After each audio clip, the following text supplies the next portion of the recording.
Hi, I'm Charles with AniCap. The story begins as the popular kids at school make their cliche walk through the hallways as everyone gossips about them.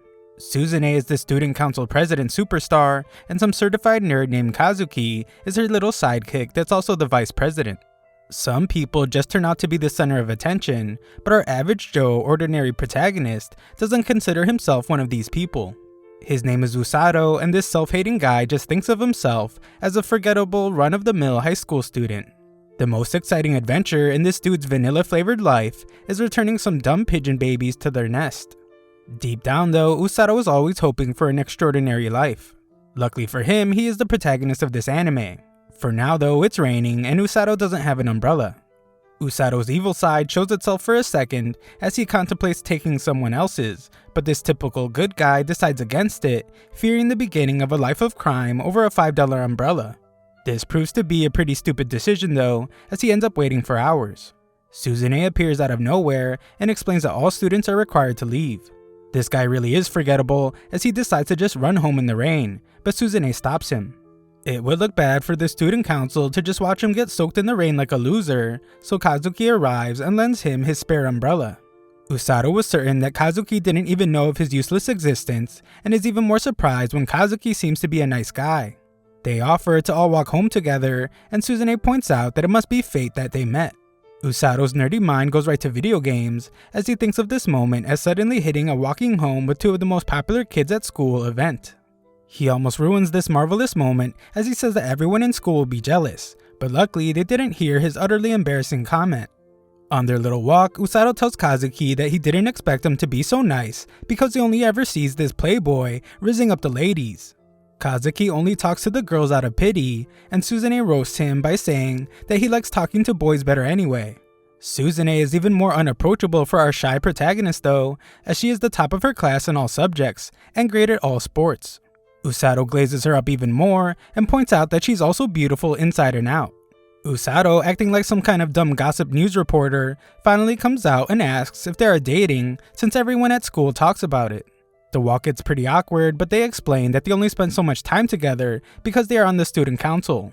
Usato apologizes for the incredibly stupid question that he definitely should not have asked, but Suzune doesn't mind since it's better than talking behind their back. Their incredibly snooze-inducing conversation continues as the three then talk about what they will do when they graduate. None of these dummies have a plan yet though. Suzune is already a third year, but she has a huge problem. She still hasn't found what she wants to do, and she immediately completes any goal she sets for herself. Seemingly foreshadowing what's about to happen, Suzune explains that she feels like she doesn't belong in this world, and Usato is shocked. The two of them are totally opposite people, but he understands that feeling. This boring conversation has me wishing that Truck-kun would pay them a visit as well, but they all stop when the two student council members hear bells ringing. The ringing gets louder and louder, but Usato doesn't hear a single thing. Just as Usato approaches the others, a magic circle appears on the ground, and he wonders if it's a gate to another world. Instead of being terrified, Suzune looks like a psycho and wonders if Usato thinks they will find magic, monsters, and heroes in this other world. Usato is shocked that she's into that kind of stuff, but time is up and they are taken away. Usato eventually wakes up and finds that they are sitting in front of a king. The boys are rightfully terrified and cautious, but something is wrong with Suzune's brain, as she only feels excitement. King Jerkwad has the most basic name ever and introduces himself as Lloyd. Kazuki wants to skip the introductions though, and demands to know why Lloyd brought them there. Lloyd keeps his hot-headed guard from slicing Kazuki into pieces for his disrespect, and reveals that he is king, as if that wasn't painfully obvious already. The kids are still shocked by this, except for Suzune, who is having the time of her life. Lloyd then reveals that they were summoned to be heroes, making all of Suzune's dreams come true. 2 years ago, this world was attacked by the King of Demons and his army. They managed to drive them off, but the Demon Lord's power has been growing. As a last resort, they called forth accomplished individuals from another world who can confront the Demon Lord using a forbidden ritual known as hero summoning. Usato tries to remind the excited Suzune that they are having a serious conversation, and Kazuki goes all crazy. He doesn't care about heroes or demon lords and is just furious that they were summoned without consent. He refuses to be isekai'd since he is not the protagonist, and demands that they get sent back to their world. Unfortunately for this side character, the hero summoning only works in one direction, so they can't go back. Kazuki still wants to go back to rizzing up all the ladies back home, but the king apologizes as they are desperate for help. Kazuki's whining marathon pushes the guards to finally quiet him down by threatening to turn him from a side character to a non-existent one. Usato calms the hothead down, and the king shockingly bows before them. He promises to find them a way back eventually, but begs that these heroes help him in the meantime. Suzune finally stops fangirling over being isekai'd and wonders why the king calls them heroes, without knowing anything about them. Some little dork named Welchie explains that the hero summoning is designed to select accomplished individuals. She explains that hearing the bells ring before being summoned indicates that they are heroes. That's actually some pretty bad news for our boy Usato though, as he was the only one that didn't hear ringing, and he wonders if he was brought by accident. Wedgie then takes them to a crystal ball that measures their magical abilities. Kazuki wonders if Usato's really okay with this, but our boy's just fine, since Welchie told him that he might be able to use magic even though he isn't a hero. Kazuki thinks Usato should be more upset, but our boy isn't a whiny little dweeb like him, and he points out that they should try to be like the overly excited Suzune. She is the first to be tested, and the color of the crystal indicates her affinity for thunder magic. As if that weren't amazing enough, she also has a ton of mana. Suzune couldn't be any happier, and it is now Kazuki's turn. This guy barely touches the thing, and Wedgie is amazed when the crystal turns white. It's light magic, and Suzune is certain that it means he can shoot laser beams out of his eyes, or even better, he might be able to use swords made of light. Usato points out that Kazuki isn't a weeb like her, and probably has no clue what she is talking about, but she scolds him for having a sharp tongue. Suzune realizes that she likes his tongue that way, and Usato's perfect image of Suzune is getting ruined every time she talks. Welchie explains that light magic is incredibly rare, and few people can use it. Light repels evil, so its power is unparalleled against demons. The bar has been set pretty high by the first two, but now it's our protagonist's turn. Usato hopes that he will at least have the tiniest bit of power, as this humble kid just hopes to help Suzune and Kazuki any way he can. He is glad when his crystal actually changes color, and everyone thinks it's a soothing color. A look at Welchie though paints a totally different picture, as she is shocked by this color change, and instantly drags Usato away without saying a single thing. Welchie urgently takes him to the king, and explains that the other two have great abilities. However, she is there about something more important. The king has a good chuckle as he jokes about Usato having an affinity for dark magic, but this doofus is shut up when Welchie reveals that the crystal ball turned green. The guards are even shocked, and Welchie begins to finally say what that means. King Lloyd stops her though, as he doesn't even want her to utter those words, and Usato begins to wonder if his magic affinity is really that bad. Our boy just has to remain confused though, as the king quickly demands that Usato be taken away from the castle as quickly as possible. They try to think of the safest place to send him, and Usato wonders if he's really that dangerous. He asks if anyone else has the same magic, and there just so happens to be another person. It's a certain girl, but the king doesn't even want her name to be spoken. Unfortunately for King Coward, this girl barges in. Everyone is terrified beyond belief as we find out that her name is Rose, and she wants to know if the heroes have been summoned. The king was really hoping that she took the day off, but Rose would never do such a thing. She questions if Usato is a hero, but King Lloyd explains that he's just some nerd that got teleported there by accident. This guy desperately tries to hide the truth and tells her that Usato is super ordinary. Rose introduces herself to Usato as the captain of the kingdom's rescue team, but our boy feels that this angry chick is more like the type to take lives, not save them. Wedgie might be a genius because she diffuses the situation and offers to take Rose to the real heroes in the crystal room. Unfortunately, Usato's an idiot that can't read the room and asks the king what his green color crystal meant. Rose is still in hearing distance, so everyone is terrified by what's about to happen. Usato confirms that his ball is green, and Rose tells the king that she will be borrowing the boy. The king decides that he must act quickly and urgently tells Welchie to get Usato away from her. Wedgie uses some kind of bubble magic to quickly get him out of there, but Rose instantly takes off after him. Welchie sends our non-hero sky high, but Rose is able to get to him almost immediately. She is crazy powerful as she destroys the bubble and rapidly captures Usato. Everyone is left with their mouths open from shock like a bunch of guppy fish, and Rose tells the king that she will turn the boy into a full-fledged healing magic user. Wedgie can't handle what will happen moving forward, so she faints, and the king begs Rose to stop. He knows that she has been searching for other healing magic users, but he tries to explain that Usato was really dragged into this by accident. His useless words go completely ignored as the two are already gone. Back in the castle, Usato's useless new friends have just been sitting on their stupid hands this entire time, but are shocked to hear that Usato was taken away. Well, G explains that his life is not going to be ended, but it's still really bad news. He was taken to the rescue team just beyond the castle town.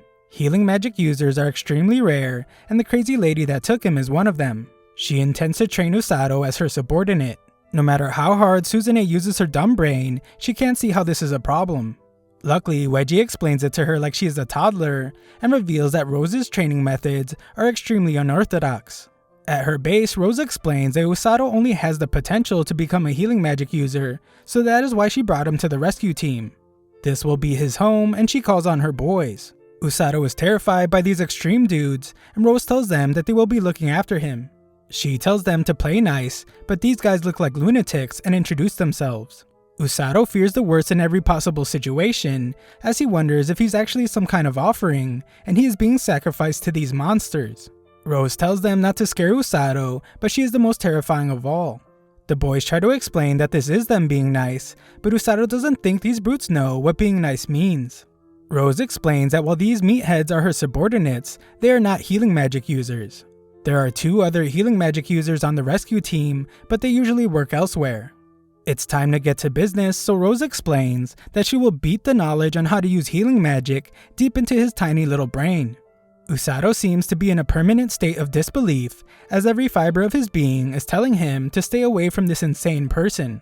Usato uses his Sunday morning church voice to ask if he could learn from another teacher, but Rose ignores the nerd and tells him that training starts tomorrow.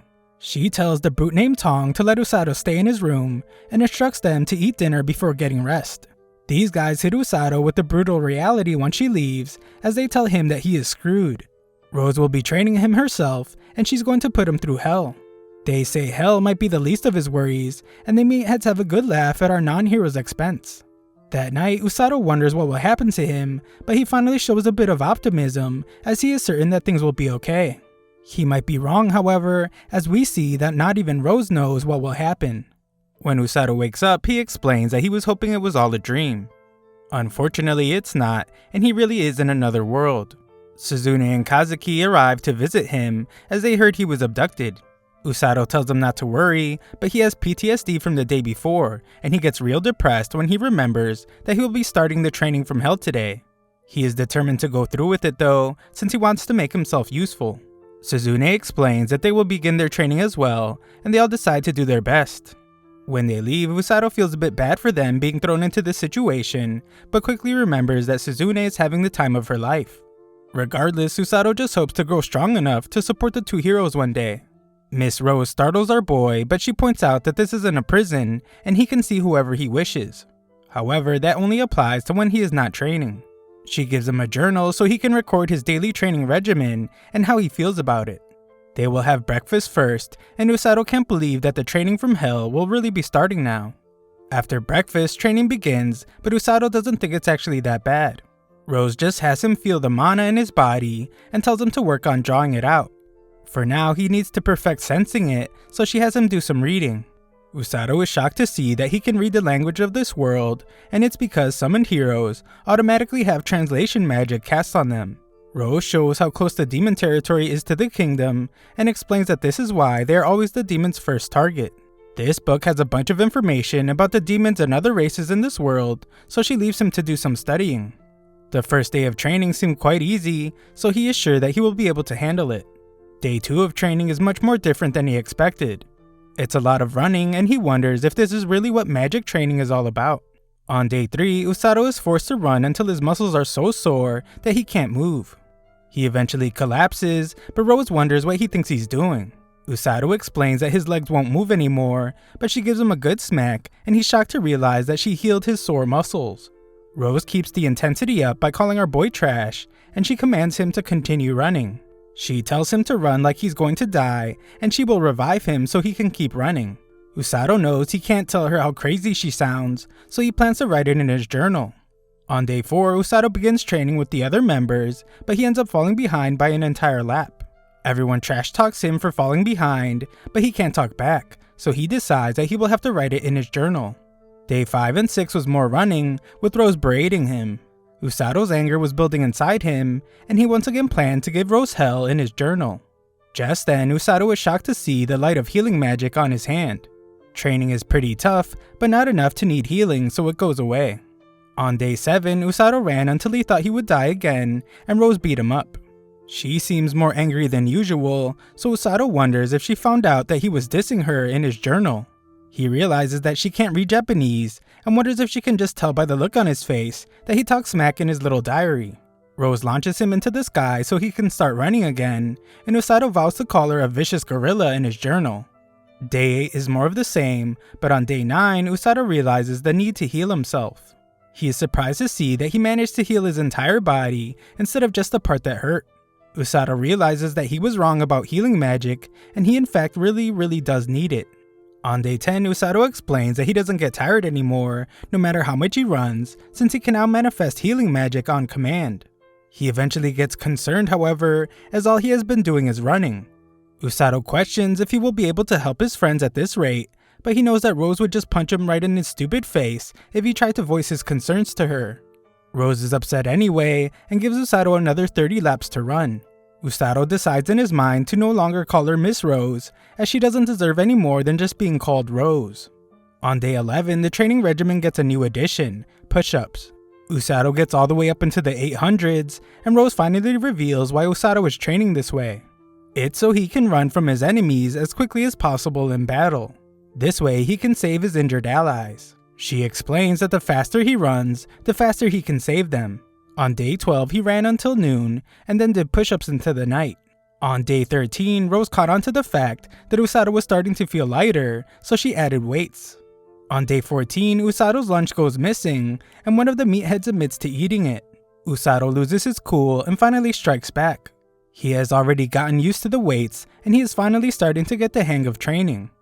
A week later, Usato's friends come to visit him, and they're shocked to see just how much he has changed in such a short time. This kid is doing some really intense push-ups, and Rose is telling him not to whine about doing something so easy. Usato actually doesn't whine one bit, and even goes as far as to say that doing push-ups with her on his back is easy, because she is so light. Rose is amused by his riz, and tosses another stone on his back. Usato's extremely determined, so his body heals and he's able to complete the push-up. Rose is pleased with his progress, and determines that she will be able to take him to a certain place sooner than she thought. Suzune is amazed with our boy's newly developed muscles, and Kazuki acknowledges just how brutal the training is. Some dude named Siglis is furious with Rose though, as he thinks that she is destroying Usato. Rose tells him that she does things much differently than the knights do, and she's turning Usato into her right-hand man. She needs him to train hard, since it will be a problem if he can't even handle this. Usato is surprised to hear that she wants him as her right-hand man, and she explains that it's because she likes how he just can't stand to lose. He never gives up, and most importantly, he has been able to survive her training. Usato realizes that him wanting to teach her a lesson has backfired in the worst way, and Rose tells him to take a break. The friends are told to go with some chick named Celia to take a break, and Siglis tells Rose that he was ordered to re-enlist her. He refuses to do it now though, but Rose says it doesn't matter anyway, since her right eye is totally useless. At their lunch break, Usato learns that Siglis commands the kingdom's army. He is the strongest knight in the kingdom, and he is the one teaching Usato's friends how to sword fight. Usato just now realizes that Celia is the princess, and apologizes for behaving so casually. They enjoy some kind of pie thing, and Kazuki wonders if Usato really does that type of training every day. Usato tells him that today was different, but that's only because today was easier. Kazuki explains that their training is going well, but it's not nearly as tough as Usato's. Suzune has lost her mind apparently, as she interrupts their conversation to take a look at Usato's muscles. This dude is seriously shredded now, but Kazuki settles things down by asking if the training isn't too tough for Usato. Usato admits that it's extremely tough, and he wanted to run away at first. Rose is just as scary as ever, but he doesn't want to run anymore. The training is actually starting to get fun for him, and he has realized that life there isn't that bad. Usato's friends think he is amazing, but he just explains that what he is stubborn. The two of them will have to fight one day, so he wants to be able to support them. They all joke around about how Suzune is a weirdo, and the big guy that ate Usato's lunch has made a meal to replace it. Usato clearly still has a grudge, as he begins to talk just like all the other meatheads, and they begin to argue. Usato is a real hothead now, as the argument quickly turns into a fight, and the big guy promises to knock our boy out. Usato would like to see him try, and they both start throwing hands. Celia wonders if it's okay to just watch, and Kazuki tells her that it's fine, since this seems to just be a part of Usato's daily life now. Usato has clearly acclimated very quickly, so Kazuki decides that he needs to go back to training so he doesn't get left behind. Suzune prepares to go as well, but realizes now that all three of them must have been brought to this world for a reason. That night, Usato enjoys a bath and thinks about how he needs to control his Riz better so Suzune doesn't lose her composure again. Usato realizes though that she is right, his body has changed dramatically. He has been healing his muscles over and over again after damaging them from this strenuous exercise. The result is that he has gotten shredded. However, his job will be to rescue people on the battlefield, and he questions if he has the mental fortitude to match the body he has built. The next morning, Rose informs Usato that they will be going out, and the other guys seem worried that this day has come. A guard at the gate nearly wets himself as Rose informs him that she wants to show her subordinate the outside world. He runs off to open the gate for her, and Usato thinks about how all she has to do is stand there to scare someone. Outside the gate, Usato wants to know where they are going, but Rose tells him to keep his mouth shut and follow her. They eventually arrive at the forest known as the Darkness of Linger. It's infamous for being filled with monsters, and she shockingly tells Usato not to come back until he has hunted down a grand grizzly. Usato thinks there has been a misunderstanding, as he reminds her that blue grizzlies only turn into grand grizzlies after living for 100 years. The book he read even said that just the blue grizzlies are extremely dangerous. Rose explains that he should be able to take one down easily, but Usato points out that he has only been running this entire time and has no idea how to fight. Rose doesn't give a single word of explanation though, and just launches him towards the forest. Usato begins to fall from the sky, and he panics as he will surely not survive. However, just then, his body begins to glow with his healing magic. Usato finds the determination inside himself to survive no matter what, so he uses his healing magic to brace himself for the impact. Usato can't believe that he survived, and he heals himself so he can do what Rose told him. He won't be able to go back until he does, so he tries to have a good attitude about it. He convinces himself that it shouldn't be too hard since it's only a 2-meter tall bear, but he is stunned when it appears behind him. This thing is way bigger than he thought, and even its claws are huge. Usato gets a bit confident that the bear won't be able to keep up with his speed, but he quickly finds out that it can. Usato reminds himself that he managed to survive the training from hell, and this little teddy bear is nothing compared to Rose. Usato surprisingly turns to face the bear, but Winnie the Pooh with rabies has backup. Usato runs for his life again, but calls the bears cowards for ganging up on him. Just then, Usato hears a waterfall nearby and leaps into it to escape. The bears have no choice but to leave their prey, and Usato uses the time to regather himself. All he has are some rations, a canteen, and a knife, so he wishes Rose would have gave him something he could at least start a fire with. Taking down a grand grizzly is starting to seem impossible at this point, but he will leave that depressing task for tomorrow. Usato is just glad to have survived the first day and sleeps in a pile of leaves. The next day, Usato begins the hunt and decides that he needs to learn more about his enemy. First, he needs to learn where it lives, and he finds some scratch marks on a tree. Just then, Usato prepares for the fight of his life as he hears rustling in some bushes, but it turns out to just be an innocent little bunny. It's actually a monster that looks like a rabbit, and it seems to be injured. Usato heals the thing up and acts like a bunny whisperer as he tells it to be more careful. Usato continues the hunt, but the bunny follows him. He tries to explain that he's searching for a dangerous monster, so it should leave, but the dumb little bunny doesn't listen. This thing just won't leave him alone, so he begins to wonder if the rabbit's trying to show him where the grand grizzly is. Usato follows the little guy, and it leads him right to the bears. Usato plans to monitor them without being discovered, and notices that they seem to be a family. Usato takes a break to get some unclean water that he's a bit skeptical of, and he's shocked to see that the bunny still hasn't left yet. He goes back to continue monitoring, and has begun to think that the blue grizzlies are kind of cute. His bunny friend is pretty adorable too, so he begins to think that life in the forest is pretty good. That feeling wouldn't last long, however, as the water he drank has a severe effect on his stomach. His healing magic is taking forever to make him feel better, so he determines that he was basically poisoned by the water. A day later, Usato's trusty bunny friend shows him where some clean water is, and it's delicious. There is something wrong with Bugs Bunny though, and it seems to be because a monster is approaching. Little Bunny wasn't even scared of the Grand Grizzly, so whatever is approaching must be really dangerous. A noise can be heard in the darkness, and Usato is shocked when a giant snake appears. He is terrified by this unbelievable monster and points out that there was nothing like it in the book he read. Even without knowing anything about it, Usato can tell that it's dangerous, and there is bloodlust oozing from every inch of it. When it leaves, Usato can finally breathe again, and he decides to make it a priority to avoid that thing. 4 more days pass, but Usato can't shake an uneasy feeling he has. He has been observing the bears, but nothing has changed with them, and he can't go home without defeating the Grand Grizzly. Usato has to do it eventually, so he tells himself that he will do it tomorrow. The next day comes, but Little Rabbit doesn't want him to go. Usato gives in and decides to stay, but only until the rain stops. When it ends, Usato begins his mission and refuses to be stopped by Bunny. Usato readies himself for battle, but he is absolutely stunned when he finds that the lives of the bears have already been taken. The bite marks on the bears make it clear that the snake did it, but it didn't do it to eat. It took their lives for fun. The poor cub emerges from some rubble and tries to wake its mom up. Usato thinks about how much he hates losing, especially to Rose. On top of that, he hates the fact that his prey was stolen. As the little bear cries in agony, Usato states that what he hates worst of all is what he's looking at right now. He tells the cub to just wait right there, and he vows to get revenge for it. Usato's friends go to visit him, but are shocked to hear he has been training in the forest for 10 straight days. They think that seems a bit too long to be training out there, but the guys explain that Rose makes all the decisions. Rose isn't there though, so these useless guys have no clue what's going on. Kazuki is really worried about Usato, but Suzune thinks he should be fine since Rose wouldn't have sent him unless he was ready. On top of that, Suzune believes in Usato, and she is sure he will be back soon. Back in the forest, our boy fuels his body with some snacks and makes a spear. He asks his little bunny to take him to the snake, but makes sure to instruct it to run away right after.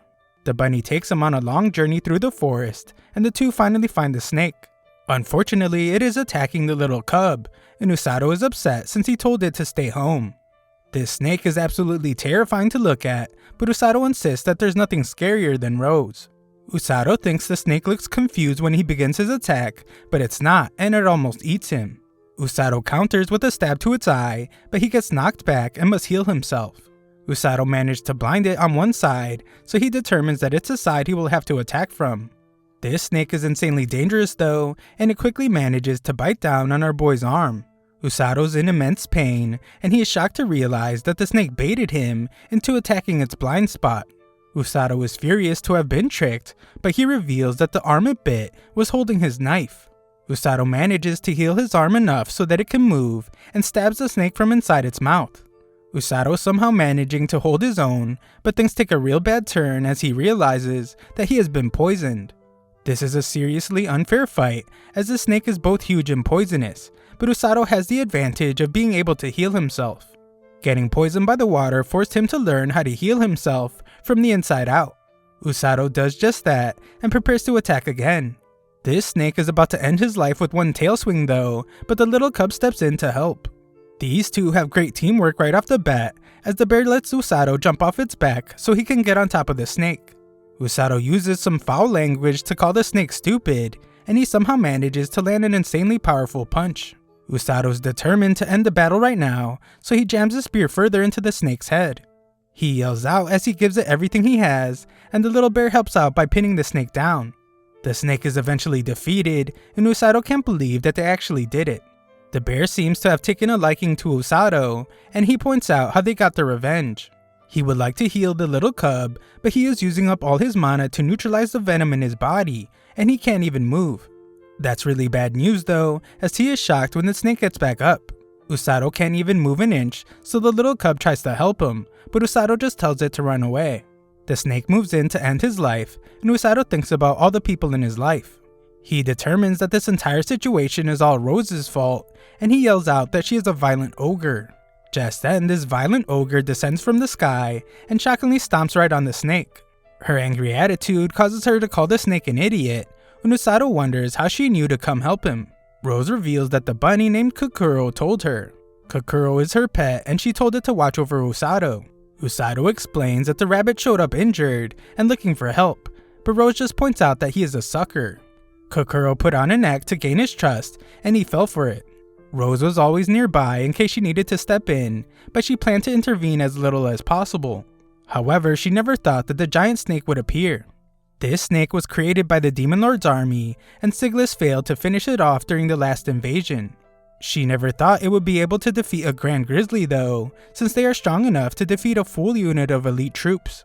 Usato can't believe she wanted a rookie like him to take one out, and thinks about how much of a monster she is. Rose explains that she actually never expected Usato to win, and the goal was for him to gain experience fighting something much stronger than him. Things started to get interesting with Usato though, so she decided to let him keep going to see what would happen. Usato's quick to point out that he almost lost his life, and his little cub backs him up. It has clearly taken a liking to him, and Usato remembers that its parents aren't alive anymore, so it's all alone. Usato gets his new buddy to calm down, and Rose realizes that she was right, Usato's a lot like her. She angrily informs the bear that he will be coming with them, and he will carry the loser that couldn't even lose his life properly. Usato wonders if the cub is really okay with everything, but this is one mature bear, as it's ready to go. They prepare to head back, but Usato can't help but think how terrifying Rose is, as she carries him and the bear over her shoulder. Rose reveals that she heard what he said about her being an ogre. She then terrifies her boy as she explains that he won't be getting any sleep tonight. They head home and Rose reveals that Usato actually passed the test with flying colors. Usato's surprised to hear that he is now qualified for something, and Rose explains that he's now qualified to stand beside her on the battlefield. He still hasn't mastered the basics, but Usato definitely has what it takes. He has the ability to withstand pain, physical aptitude, and a strong mental state. The other two healers never earned that distinction, so she tells Usato that he should be proud. Usato wonders what she means when she says that they might be able to make it, and he is shocked when Rose reveals that the demon army will be attacking soon. Elsewhere, the Demon Lord wonders how preparations are going for the invasion of the Linger Kingdom. Amila, the commander of the Third Army, reports that their units have finished preparing for battle, and they will soon advance. Rose reveals that Usato will be on the front lines with her, healing the wounded, and he will be part of the vanguard. There are two other healers, but they play a different role. Usato is certain that he can't use healing magic the way she can, but Rose points out that they still have a little more time. She wants him to improve before then, and Usato wonders if he can really do it. Back with the Demon Lord, he explains that he will have Amila lead the army. Despite their previous success, the Linger Kingdom has managed to escape their grasp before. Amila vows to do her best to win the battle, and she is dismissed. Just then, the Demon Doctor mocks Amila for being nervous in front of the Demon Lord. Amila hates this nerd and tells him to focus on his work. His name is Hiraluk, and he reveals that he just completed the newest demon-made monster prototype. It's highly venomous and has a large body with sharp fangs. He calls it Demon-Made Monster Prototype 72, Baljanak. Hiraluk's last prototype went missing the last time they attacked the Linger Kingdom. It ran away after being wounded by the enemy known as Siglis. Hiraluk promises that this prototype is way stronger, and Amila hopes so, since there are people far more troublesome than Siglis in the Linger Kingdom. They refer to these people as kidnappers, those that stand on the battlefield but don't fight. They carry their injured away without the enemy even realizing it, and minimize their own casualties by doing so. Their boss is a healer who runs around all over the front lines, healing people on the spot. We see that this is Rose, and Amila is infuriated by her. This is because Rose is a top-notch fighter, and she holds a deep grudge against the Demon Lord. Amila vows to eliminate her, but Hiraluk points out that she can't go into battle herself this time, since she is now the commander. She is well aware, so that is why she plans to send a certain demon, the immortal Mage of Darkness, the Black Knight. Back home, we see that Usato finally gets to enjoy the comforts of a bed again. He goes to feed his little bear buddy some fruit and snacks on some himself. The little cub is kind of a jerk as he takes Usato's apple, and Usato finds that the traitor is there as well. This rabbit toyed with his pure and innocent heart, so he stops himself from thinking about how cute it is. He eventually gives in to its adorableness though, and feeds it some fruit. Rose arrives and is amused to hear that Usato named the bear Blurrin. Blue for its color, ribbed from the word grizzly. This kid is a total mess as he thinks the name is a good one, and Blurrin accidentally chomps on his hand. Rose informed the kingdom about the bear, so they have been allowed to keep it. Rose will allow it to stay there, but informs Blurrin that he will have to earn his keep. Blurrin is terrified of her just like everyone else, and Usato wonders what she will have him do. Moments later, we see what she had planned as Usato is carrying Blurrin. This will be his simulation training, and Usato is to think of the bear as someone who needs to be rescued. Rose has him start running, but it's a breeze for our boy. It's basically just running with a bit more weight, so as long as he manages his mana, he will be fine. Rose demands that he run faster, since the wounded won't last if he takes too long. Just then, Tong appears out of nowhere, and so does another one of the meatheads. They chase after him, and reveal that Rose told them to simulate the battlefield. The others are waiting to ambush him as well, so they tell Usato to stay focused. 1 hour later, Usato's dodging one of the meathead's special stink water, and avoiding the attacks of some other guy. 3 hours later, he is hopping over logs, and 4 hours later, he is avoiding stomping all over the trader. Eventually, Usato starts feeling strange, and begins to wonder what is happening to him. He collapses, and Rose explains that he is at his limit of endurance on the battlefield. Humans feel exhaustion from nervousness, fear, and impatience. That's why he ran out of strength faster than normal. To get better, all he can do is get used to it. Acquire the mental fortitude and decisiveness that never falter in the face of fear. Rose heals him but tells him to spend the rest of the afternoon running around the castle town. Usato is shocked to have to do more, and Rose reminds him to carry Blurrin. As he runs, everyone is shocked to see a blue bear. Usato expected this though, since even though Blurrin is friendly, he is still a monster. The people seem to realize something though, and become eerily calm. Blurrin leads Usato to some fresh fruit, but our boy doesn't have money. Usato learns that this green fruit is called a peffel, and asks the merchant why everyone is so calm when he is carrying a monster on his back.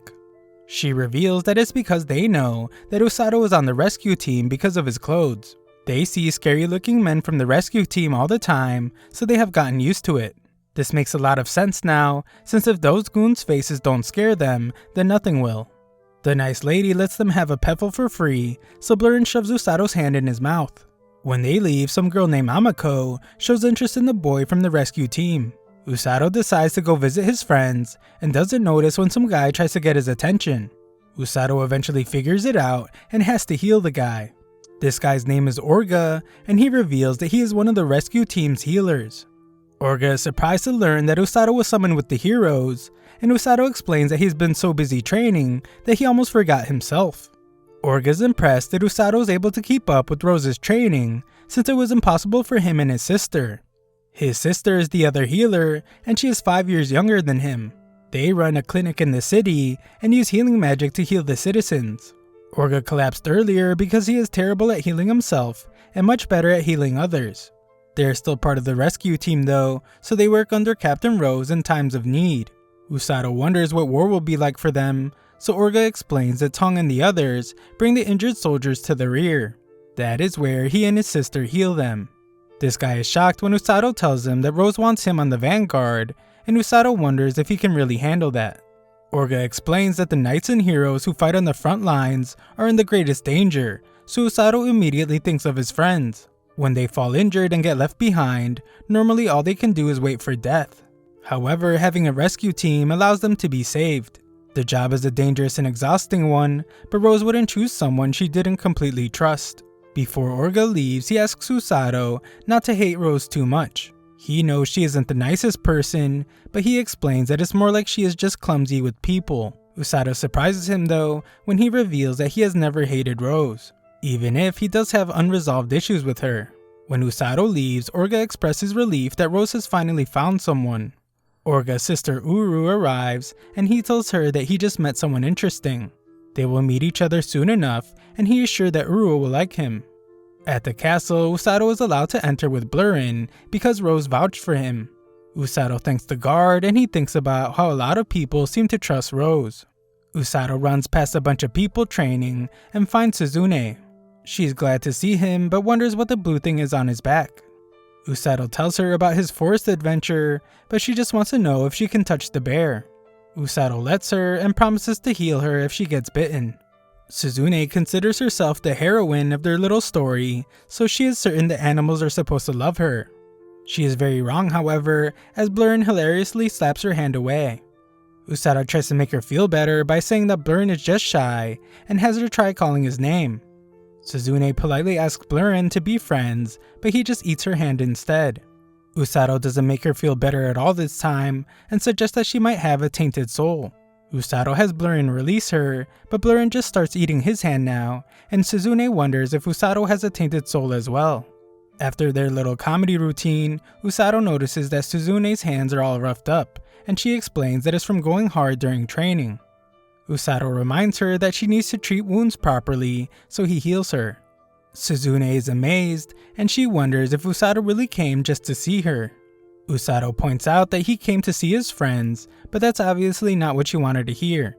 Suzune reveals that Kazuki went outside the kingdom to gain experience fighting monsters with Siglis and the others. Siglis informs Kazuki that the Demon Lord will attack soon, and they will surely bring more powerful forces this time. Siglis points out, however, that they have him and Suzune now, so the troops' morale is soaring because they are heroes. Siglis is certain that they will be victorious, but Kazuki seems to have doubts. He gathers himself though and promises to do his best. Just then they encounter some monsters and prepare for battle. When Kazuki returns, it will be Suzune's turn to gain experience. Usato can tell already that she will have the time of her life, but she wishes he would worry about her. Usato says he does, but Suzune points out he didn't really seem to mean it, and they have a good laugh. Usato leaves and Suzune wonders if Usato even realized how comfortable he has gotten with her. As Usato runs, he thinks about how everyone is preparing for the war, so he wants to be able to help them. In his old world, all he could do is admire people who could do things he couldn't. However, he is not that weak person anymore. That night, Rose is glad to hear that Usato's training is going well, but he explains that he still needs to run more to get used to it. Usato stops her from leaving as he wants to talk about what she said earlier. He points out that he barely survived against the snake monster, so he was terrified when she mentioned the Demon Lord's army.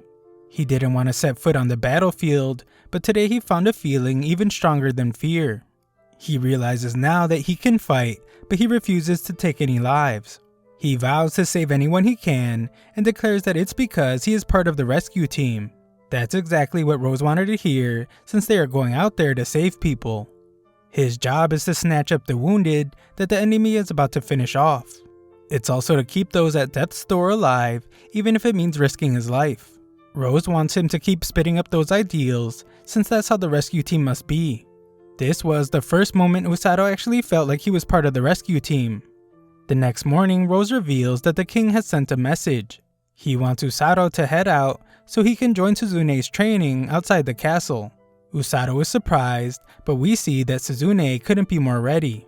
Usato wonders why he has to join Suzune and points out that Kazuki had Siglis with him. Rose explains that Usato was supposed to join Kazuki as well, but he just got back from the forest. She assures Usato that he will only be there in case they need a healer, and he should be back home in 3 days. Suzune is glad to see Usato, but even more excited to have Blurren join them. She assumes that he brought the bear so they can learn to bond, but that is not the case. Usato only brought him because Blurren doesn't like anyone else. Suzune then introduces him to Haruku the Knight and Korin the Mage. Usato recognizes this guy, and it turns out that he used to just be a measly side character that stood watch at the castle gate. Rose explains to Suzune that Usato's healing magic isn't omnipotent. It can heal wounds and cure poison, but it cannot bring people back from the dead. She tells them not to take it for granted, and Suzune completely understands. Rose is certain that they will be fine since Suzune was trained by Siglis, and Rose has nothing to say to Usato. Usato knew she wouldn't have anything nice to say anyway, so Rose leaves them be. Suzune can tell that Rose is really strong, but Usato doesn't know what she means. Suzune just lets it go though, and they set out to begin training. Back at the castle, Sully is worried when she sees Kazuki practicing his sword strikes. She points out that he just got back from training, but he assures her that he got a lot of rest. The shy Sully is glad, but asks him to take care of himself, and she leaves. Suzune tells Usato about how exhausted Kazuki was after training, but Kazuki said that the experience was definitely worth it.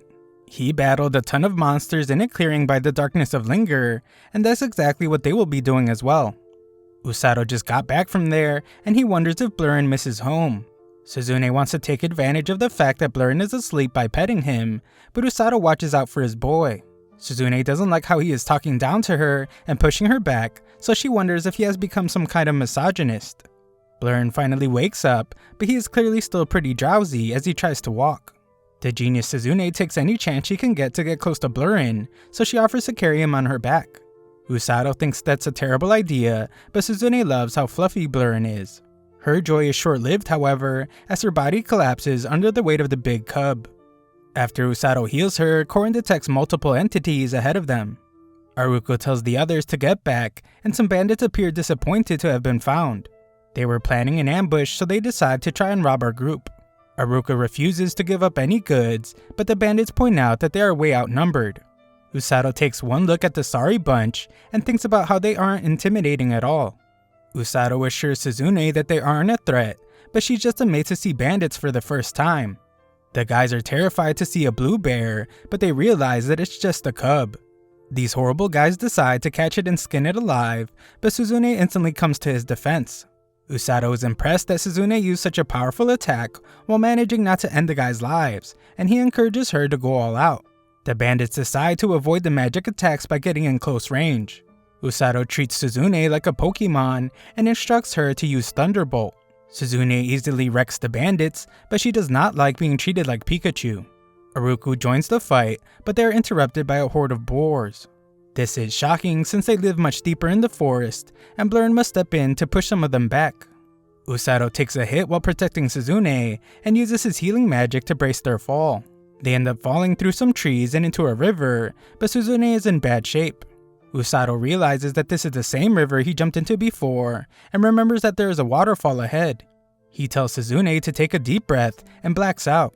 When out of the river, Suzune sees that Usato isn't waking up, so she vows to get him to safety. She plans to repay her debt for him saving her, but Usato reveals that he just woke up and he is fine. He is only a little embarrassed now, but so is she. Usato explains that he was just taking a break after pulling her out of the water, but everything is fine now. Usato heals her up while she apologizes, but he explains that he wouldn't want to be stranded with anyone else other than her. Usato then explains that Rose left them in this forest before, and it's filled with monsters that make those boars they just saw look like pets. A check of their inventory reveals that they don't even have enough food to last one night. Suzune thinks they should prioritize escaping the forest if it's really as dangerous as he says, but Usato points out that it's going to get dark soon. It might also rain, so they need to find a spot to camp for the night. Usato says they can sleep on a tree branch like he did before, but Suzune reveals that she has never climbed a tree before. She always wanted to, but she was never allowed to. Usato wonders if she was raised by strict parents and decides that they can just take shelter from the rain in a little cave. Usato recommends that she get out of her wet clothes, but she makes him promise not to peek first. Afterwards, Suzune uses her lightning ability to catch some fish. She then uses it to start a fire, and Usato couldn't be happier to have her around. Suzune awkwardly sits away from Usato and notices that he is even more ripped than before.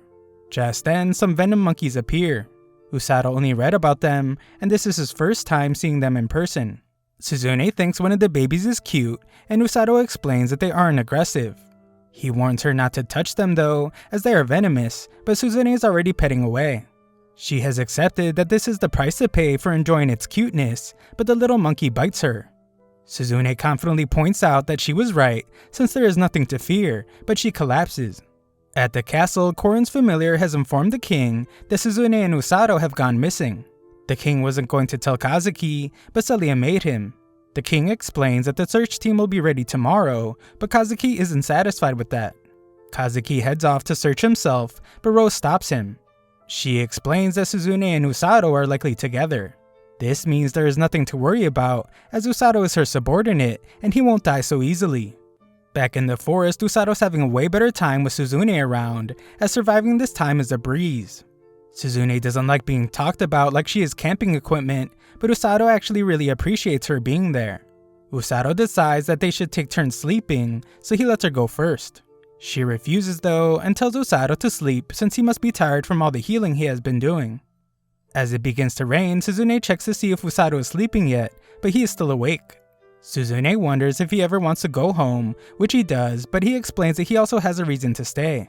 Suzune doesn't hesitate to say that she doesn't want to go back, and is surprised that Usato doesn't ask why. She wants him to ask, but Usato thinks he already knows. He correctly assumes that it's because she likes this world better. Suzune explains that she feels like there is nothing left for her in their old world. Her family, her friends, and even her old self, she would throw it all away to stay in this new world. She has waited her entire life for a chance to be free, and in this world there is nothing tying her down. Suzune would trade anything for this freedom, and she is surprised when Usato understands. She thought he would be disappointed by who she really is, but Usato explains that he was tired of his old self as well. Tired of his ordinary life and passive self. When they first arrived, Usato just didn't want to hold his two friends back. However, now he is determined to protect her, Kazuki, and the people of the kingdom as a member of the rescue squad. Suzune understands and proclaims that she wants to protect the people as a hero. They make a pact to forget their old world and protect their here and now. Suzune is amazed by how much her boy has grown, and Usato points out how she is much more relatable now. Usato used to think that she was just a perfect girl, but Sune is surprised since he has been treating her pretty casually. She doesn't mind though, since she'd rather be close to him than admired from afar. Things get a bit awkward, so Usato goes to sleep, but Suzune teases him about being flustered. Suzune is glad that they had their little chat and wishes him a good night. The next morning, our pair look for a way out of the forest, but can sense that a beast is approaching. This beast turns out to just be Blurrin, who ends up smothering Usato. Aruku is with him, but also exhausted. When he recovers, Aruku explains that they were searching the perimeter of the forest when Blurrin rushed off on his own. They chased after him, and they realize now that Blurrin must have picked up on Usato's scent. Just then, Blurrin picks up on another scent, and Usato explains that this was Blurrin's home. He tells the tragic story of what happened to Blurrin's parents, and everyone feels bad for the little cub. Blurrin is clearly ready to leave, and Suzune points out that he seems to have made his decision. Blurrin must know that his place now is by Usato's side.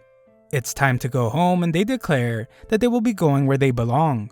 Usato and Suzune return to the castle, where the king is glad to see that they are back from the forest. Suzune apologizes for making them worry, but the king explains that he should be the one apologizing. He does apologize for getting Usato mixed up in all of this, but our boy has gotten used to being in situations like those. Usato quickly realizes that being used to extreme situations might look bad for Rose, so he lies and says that he was talking about his old world. The king is eager to hear about how Usato's rescue squad training is going, and our boy lies again and says that it's been nothing but smooth sailing. Usato is shocked by Rose's face, since it looks like he said exactly what she wanted him to, and he wonders if he has been conditioned by her on a psychological level. The two of them are dismissed, but Rose and Siglis are told to stay behind. This guy's face was pretty grave, so Usato wonders what they are talking about. Kazuki arrives, but he thinks that Usato is behaving way too casually. He was very worried about them, and Celia explains that Kazuki was ready to dash out of the castle for them. Suzune calls him reckless, but Usato reminds her that she was the one that got bitten by a poison monkey. Usato tries to share the little story, but Suzune is way too embarrassed to let him. Kazuki tells them how Rose assured him that they would be fine in the forest, but Usato thinks about how what she probably really meant was that the woods are easy mode compared to her training. Kazuki was in awe of the confidence she had in Usato, but Usato thinks that he's just a pure and innocent boy for taking Rose's words at face value. Usato asks that he never change and declares that only himself and Rose need to be tainted. The group separates, and Celia points out how close they are. Kazuki assumes that she means Suzune and Usato, but she explains that she was talking about all of them. Kazuki looked like he was having a lot of fun with them there, and he points out that it's because they were already friends before coming to this world. Celia would like to be one of their friends, so she asks Kazuki to not address her formally anymore. She apologizes for being so forceful, but her message is received, and Kazuki agrees to just call her Celia from now on. In the castle, the king explains that they have interrogated the bandits who attacked Usato's group. Minister Sergio reveals that these bandits noticed far fewer monsters than normal in that area. Soon after, they were attacked by a herd of fall boars in the forest. This surprising information means that the monsters must be fleeing the plains for the forest. They are fleeing from something horrible, and Siglis predicts that it's a Demon Lord's army. Unlike their previous battle, the Demon Lord won't underestimate them again, so they will likely attack with everything at their disposal. The king has the men inform the others in charge of war to be ready, and he has a request for Rose as well. This isn't something he would normally ask of the rescue squad leader, but Rose says that she is prepared. She has already determined that the king wants her to find out how far the Demon Lord's army has come, and he apologizes for asking for something so dangerous. Rose already knows that she is the fastest person in the entire kingdom, so she agrees to go. The king has another request and asks her to return to her post as the battalion commander. Rose refuses and explains that she bears more guilt than he seems to realize. The king reminds her that she was the first healer ever to be appointed battalion commander, and he wonders why she's so hard on herself. He then realizes that she hasn't forgiven herself. She explains that she has accepted the deaths of all her subordinates, and the fact that no amount of healing will bring them back. The scar that has been carved into her right eye will never let her forget them. The king tries to explain that it's not her burden to bear, but she points out that they died because she was too full of herself. This scar is her punishment, and it will never let her forget her sins. That is why she created the rescue squad.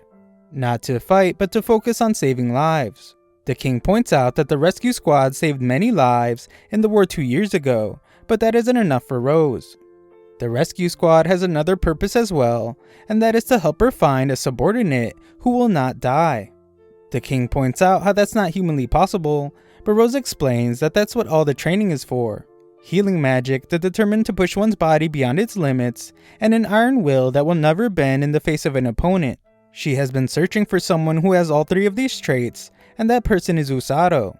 He has survival instincts, adaptability, and the will to live. On top of all that, he keeps standing up to her, and he will never give up. He is a cheeky brat, and reminds her of the guys who are no longer with them. That is why she is determined to make him the ideal healer. Rose apologizes for getting carried away with her little speech, and heads for the border. That night, Usato finds that Rose left a letter for him. It reveals that there won't be training tomorrow, and she instead wants him to deliver another letter. Rose told the guys that she won't be there for dinner, so Usato wonders where she is. Elsewhere, the demons are building a bridge, and Emilia demands that her subordinates give their all for the demon lord. The Black Knight watches this, and declares that she's being way too enthusiastic. It annoys him, but Emilia reminds him that she is his commanding officer. He points out that they were at the same level in the Second Army, but things are different now, and Emilia demands that he obey her. The Black Knight begrudgingly agrees, and Emilia tells Luke that the bridge will be complete in a few hours. Once it's finished, their invasion of the Linger Kingdom can finally begin. Just then, the demons find that a Linger scout has appeared, but Emilia doesn't care. By the time this scout spreads the word, it will already be too late. This lady clearly has no clue who this scout really is, as Rose launches an entire tree trunk to destroy their bridge. The tree trunk was thrown from really far away, and Emilia is furious when she realizes that it was Rose. This was only supposed to be a reconnaissance mission for Rose, but she's glad to have bought them some time. The next day, Usato goes to deliver the letter, but can't understand why people are staring at him, even when he doesn't have Blurrin. The old merchant offers to let him have some fruit, but he doesn't have time. He decides to come back later, and the creepy girl from earlier stares at him. Usato arrives to deliver the letter, and Uru tries to remember his name since her brother Orga told her about him. She eventually remembers and introduces herself. Usato is standing in the Fleur Clinic, and it is run by Orga and Uru. Orga is examining a patient, and Usato feels a bit weird when Uru lets him take a peek. They must be quiet as Orga is concentrating, and Usato's amazed to see how intense the color is of Orga's healing magic. Its flow is also very smooth, which Usato notices is nothing like his own. Orga fixes the kid right up, but the kid wonders who the weirdos watching them are. Afterwards, Uro wonders how everyone in the rescue squad is doing, and Usato explains that they're all still walking around with ugly bad guy faces. Usato remembers hearing that she was part of the rescue squad, but she explains that unlike Usato, she wasn't able to keep up with the training. Reading the letter clearly bothers Orga, but he keeps it a secret. Uru then explains that Rose put everything into training her and her brother when they first joined the squad. They were really excited about it, but it didn't work out. Not only did Uru struggle to keep up, she also became really afraid of Rose. Rose seemed desperate back then, but Uru points out that she seems much happier now. Usato has a pretty jaded view of Rose though, and thinks that she is just happy because she has a new punching bag. Just then, Orga is informed that someone fell off a roof while trying to fix it. 2 others were injured as well, so Orga asks Usato to come with them. When they arrive, Usato wants to hear Orga's plan, but the doctor is exhausted. They eventually start healing, but Usato thinks about how besides himself, he has only ever healed Orga and Suzune. Their injuries weren't even that bad, but he realizes that if war really breaks out, then he will most likely have to treat injuries even more severe than what he faces now. Even worse, he will have to do it mid-battle. Orga reminds Usato to remain calm and explains that who Usato treats or where he treats them doesn't matter. Usato has the power to heal them, so Orga tells him that he just needs to believe that he can do it. These words remind Usato that even Rose believes in him, so he starts believing in himself as well. This calms him down a great deal, and he's able to heal the idiot that fell off the roof. Afterwards, the siblings compliment our boy on a job well done, and Orga even asks him to stop by sometime to lend a hand. Usato agrees and heads home. Uru thinks Orga looked pretty cool when giving Usato advice, but Orga gets really serious. The letter revealed that the Demon Lord's army is close, and they have been summoned to war. Usato doesn't have any war experience, so he must rely on an absolute confidence in his own abilities. Orga is confident that Rose knows what she is doing, but he declares that he will do everything he can too. War is starting, but Orga assures his sister that everything will be okay. Usato goes to collect his fruit, but wonders if a girl is lost when she stops him. This strange girl says that Usato is the only one who could see it, and that is why this is a future he can change. Usato has no clue what this little chick is talking about, but his confusion turns to shock when her eye begins to glow. Usato then sees shocking images of war, and what's even more horrifying is that he sees the Dark Knight kill his friends.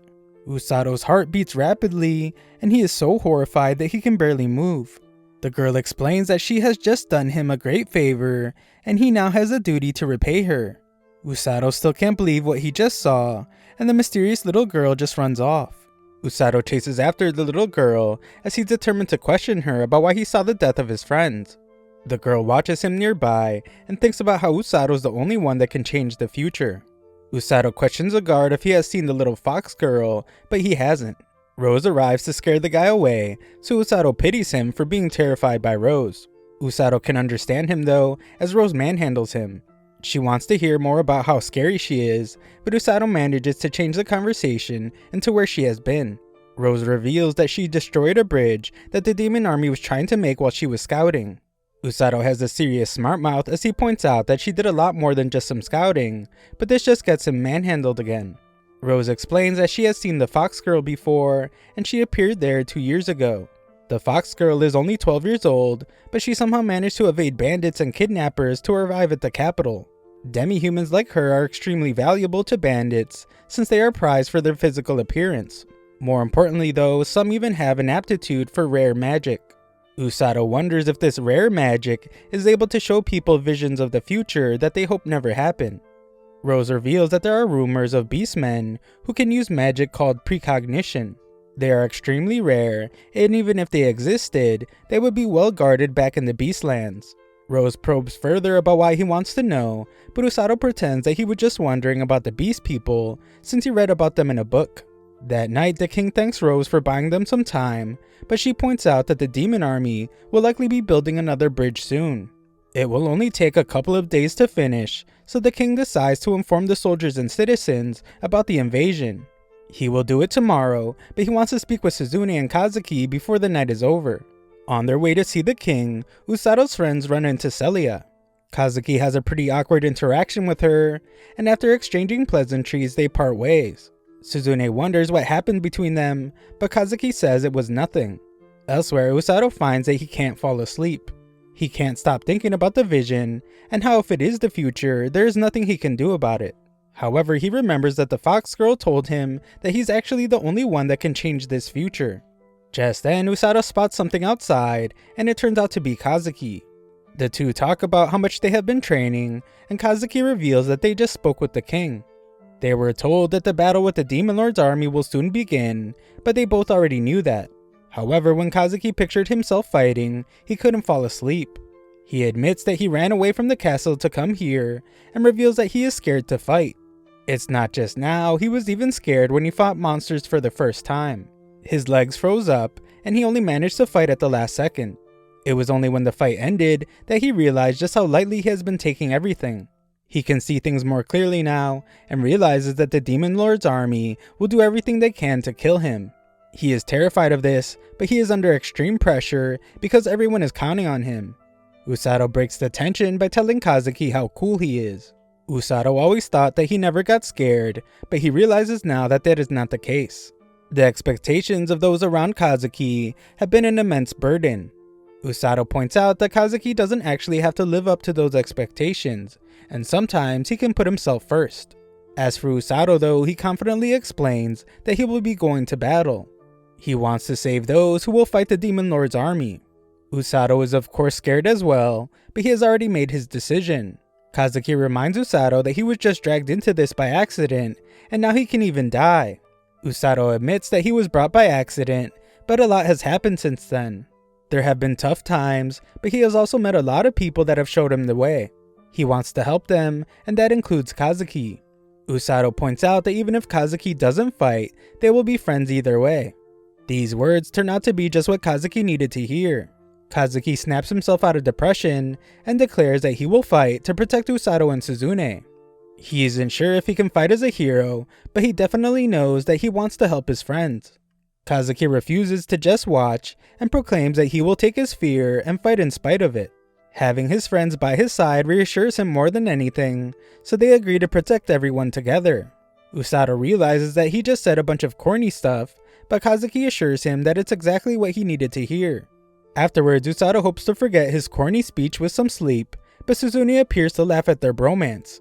Usato says that he's too tired to deal with her mockery, but she goes on to mock him even more. Usato knows that she followed Kazuki because she could tell that something was wrong, but she is glad to see that Usato took care of it. Usato admits that there is a part of him that doesn't want to fight, and Suzune wonders if he doesn't want her to fight either. Usato would rather she not, but he knows that she has already decided to live in this world. This is true, so she leaves, as they all have a big day tomorrow. The next day, the king makes his announcement. It's only a matter of time before the Demon Lord army invasion, so he plans to intercept them in the grasslands. 2 years ago, they pushed back the Demon Lord's army, but he is sure that they have gotten stronger since then. It won't be easy, but he reminds everyone that they have gotten stronger as well. He points out that they have 2 heroes now, in Kazuki and Suzune. They also have the help of the rescue squad, who play a critical role on the battlefield. The king concludes his speech by assuring them that they will win, and everyone gets hyped. Later, Kazuki goes to see Celia. He apologizes for coming unannounced, but she is actually glad. He confirms that they will be going into battle, so she prays for his safety. He swears to protect the country, but more importantly, he promises to come back to see her. The shocked Celia hopes he will, and the two say goodbye. Elsewhere, Uru fawns over Blurrin. Usato lets her pet him, but warns that Blurrin might not allow it. Uru is certain that they will be the best of friends, but she is severely mistaken, as Blurrin slaps her hand away. Blurrin keeps slapping her away, so she's glad to see that a little bunny has appeared to make her feel better. This girl just can't catch a break though, as Kokoro teams up with Blurrin to push her away. Usato must then keep Orga from crushing himself to death, and they watch as Uru continues to try and pet Blurrin. Orga reveals that she's actually really nervous since it's her first time in battle. Her erratic behavior is just her way of hiding her anxiety. Usato is then called to go see Rose, but he just now realizes that he has never been to her room before. Usato fears that she has decided to torture him, but he arrives to find that she just wants to talk. She wants Usato to explain his role on the battlefield, so he says that it's to heal the injured with her on the front lines. That is only partly correct, as the beginning of the battle will be different. The other squad members will bring the wounded back to the rear, and they will treat them there along with Orga and Uru. There won't be many wounded on the front lines at the start, so they would just be sitting ducks there. Furthermore, Rose tells him not to heal the wrong people on the front lines. Usato thinks that she means not to heal the enemy, but she calls him an idiot as that's not what she means. There will be people that are injured but still fighting. He shouldn't try to heal these people since he will just get in their way. It will be up to Usato to use his judgment to decide who to heal at a moment's notice. Usato completely understands, and Rose finally gives him his rescue squad uniform. It was designed this way because it was made to help them stand out on the battlefield. Our boy Usato couldn't be happier, so she tells him to put it on. Rose is glad he put on so much muscle, since Usato is able to fill the suit up well because of it. Rose manhandles him once more to explain that healers are not immortal. Once they die, it's over. The one thing he can never do on the battlefield is take his life for granted. Usato explains that he obviously doesn't want to die, but this just makes Rose call him an idiot again. Talk is cheap, as Rose knows plenty of people that talk the way he does and died anyway. Being part of the rescue squad means that he must save himself too, so he shouldn't underestimate the value of his own life. Rose doesn't want to hear any self-sacrificing talk from him, or she promises to end his life before the enemy does. Usato hears her message loud and clear, and confidently declares that he will save everyone, including himself. She questions if he can really do it, but he reminds Rose that she was the one that told him to speak his ideals. Usato thinks about the vision he saw, and determines that it doesn't matter if it really is the future. He knows what he must do, and that is to not let Kazuki or Suzune die no matter what. Later, our heroes head out to a camp where they will prepare for battle. It's taking a bit too long to get there for Uru's liking, but they have to get a safe distance from the kingdom before they can fight. Usato wonders what the demons are like, so Rose explains that they look like humans, but they are stronger and have more mana. This isn't just true for their commanding officers, as even their regular soldiers are really strong. Rose wonders if he is scared, but our boy Usato points out that he knows someone way scarier. Rose can't believe some little smart mouth that came to this world by accident will turn out to be as strong as he is. Usato reminds her that she put him through crazy training to get him this way, and he admits that at first, he was just trying to outdo her. Usato prepares to get yelled at for his smart mouth, but he is surprised when it never happens. This is because Rose has gotten very serious, and she remembers her old squad. A look back to 5 years ago shows when Rose was the battalion commander of the Linger Knights. The kingdom just received a report of demon sightings in the grasslands near the darkness of Linger. The king issues an order to have guards protect merchants passing through there, but he points out that the demons are far stronger than humans, and contact with them should be avoided at all costs. Siglis and Rose fear that the demons are planning to invade, so Siglis plans to have his troops ready just in case. Rose is in deep thought as she plans to have her battalion prepared as well, so she ignores some girl trying to get her attention. Rose scolds this girl named Aul, but Aul is upset since Rose could have cracked her skull open. Aul wonders how serious the demon situation is, but Rose scolds her again for eavesdropping on a top secret meeting. Rose assures her that the situation isn't that big of a deal, and Aul is certain that they could handle it either way. Rose reminds her to never underestimate their enemy, and she decides that she will oversee everyone's training later. That's the last thing Aul wants, so she tries to remind Rose that she has a lot of other responsibilities to deal with.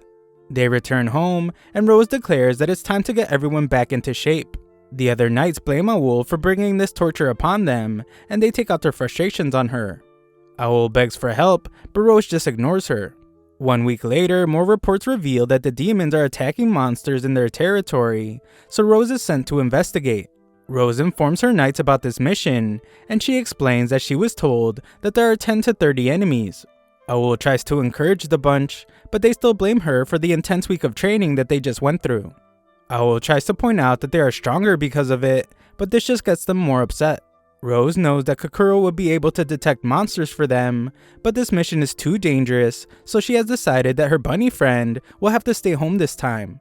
Rose reveals to everyone that she will be joining them on this mission, and everyone gets excited since they are invincible when the commander fights with them. They will be able to fight to their fullest, since Rose can just heal them whenever they get injured. Aul encourages them to give it their best, and they finally all agree with her. The next morning, Rose and her knights make their way through the forest. They don't find anything on the first day, so Aul explains that the commander has decided that they will explore the west side of the forest. That area is pretty dangerous, so they will have to leave their horses here, but the others wonder if they should check the other areas first. Aul states that it's not necessary, since she has a feeling that something is on the west side. The others take a moment to think about it, but they happily agree to do as she says, as they respect her as their deputy commander. It's time for them to rest, so Rose decides that she will take first watch. Everyone sleeps, but Rose can tell that Aul is still awake. Rose offers to knock her into unconsciousness, but Aul has something to ask her. She wants to know why Rose chose her as deputy commander. Aul thinks she is pretty average, and there's nothing special about her. Rose has trained everyone to be the best, but Aul points out that she pretty much just runs errands. Rose points out that Aul hasn't messed up at all, so she has no complaints. Aul explains that she's always desperately doing her best, and she is shocked when Rose reveals that that is why she will be able to hand over the title of commander to her one day.